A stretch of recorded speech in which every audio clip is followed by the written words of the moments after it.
भारत के बढ़ते सामर्थ्य से, भारत में बढ़ते एकता के भाव से कुछ ताकतें, कुछ विकृत विचार, कुछ विकृत मानसिकता है,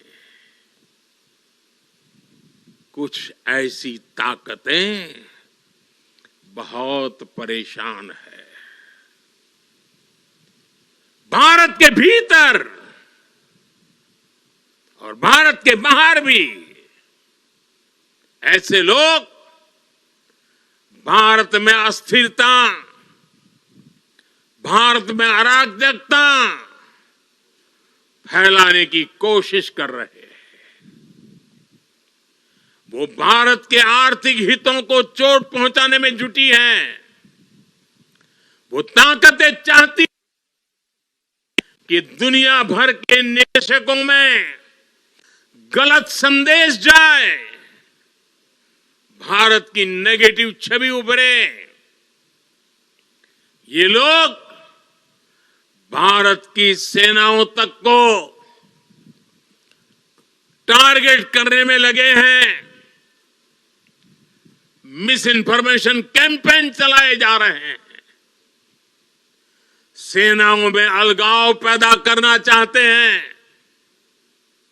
ये लोग भारत में जात पात के नाम पर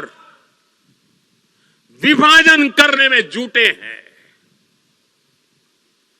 इनके हर प्रयास का एक ही मकसद है, भारत का समाज कमजोर हो, भारत की एकता कमजोर हो। ये लोग कभी नहीं चाहते कि भारत विकसित हो, क्योंकि कमजोर भारत की राजनीति, गरीब भारत की राजनीति ऐसे लोगों को सूट करती है। 5-5 दशक तक इसी गंदी घिनौनी राजनीति देश को दुर्बल करते हुए चलाई गई है। इसलिए ये लोग संविधान और लोकतंत्र का नाम लेते हुए भारत के जन जन के बीच में भारत को तोड़ने का काम कर रहे हैं। आज हमारे पास छत्रपति शिवाजी महाराज की प्रेरणा भी है। उन्होंने आक्रांताओं को खदेड़ने के लिए सबको एक किया। कि महाराष्ट्र का रायगढ़ किला आज भी साक्षात वो गाथा कहता है। छत्रपति शिवाजी महाराज ने रायगढ़ के किले से राष्ट्र के अलग अलग विचारों को एक उद्देश्य के लिए एकजुट किया था। आज यहां एकता नगर में हम रायगढ़ के उस ऐतिहासिक किले के उसकी छवि हमारे सामने प्रेरणा का प्रतीक बन के खड़ी है। रायगढ़ किला सामाजिक न्याय, देशभक्ति और राष्ट्र प्रथम के संस्कारों की पवित्र भूमि रहा है। आज इसी पृष्ठभूमि में हम विकसित भारत के संकल्प की सिद्धि के लिए यहां एकजुट हुए हैं।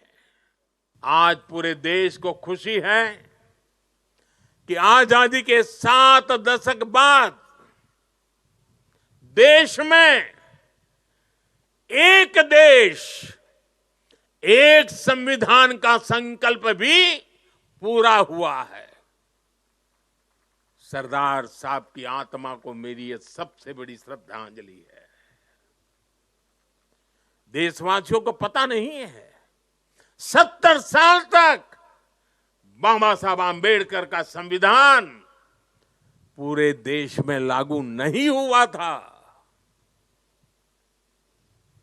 संविधान की माला जपने वालों ने संविधान का ऐसा घोर अपमान किया था। कारण क्या था? जम्मू कश्मीर में आर्टिकल 370 की दीवार, आर्टिकल 370 जो देश में दीवार बन के खड़ी थी, संविधान को यहां रोक देती थी, वहां के लोगों के अधिकारों से उनको वंचित रखती थी। वो धारा 370 को हमेशा हमेशा के लिए जमीन में गाड़ दिया गया है।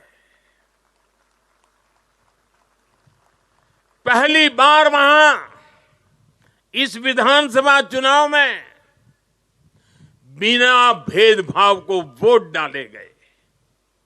पहली बार जम्मू कश्मीर में मुख्यमंत्री ने आजादी के 75 साल के बाद पहली बार भारत के संविधान की शपथ ली है।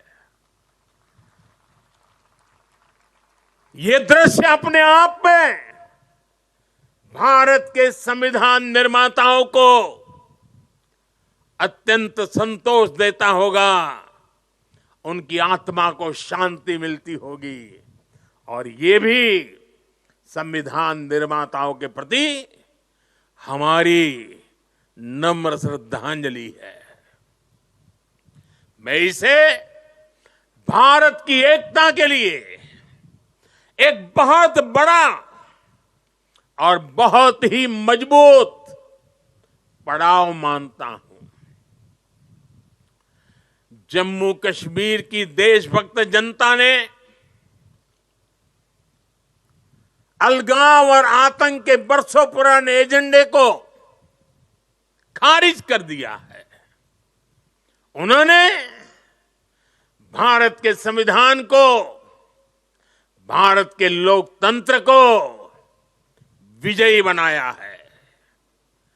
अपने अपने वोट से 70 साल से चल रहे अपप्रचार को ध्वस्त कर दिया है। मैं आज राष्ट्रीय एकता दिवस पर जम्मू कश्मीर के देशभक्त लोगों को, भारत के संविधान पर सम्मान करने वाले लोगों को बहुत ही आदरपूर्वक सैल्यूट करता हूं।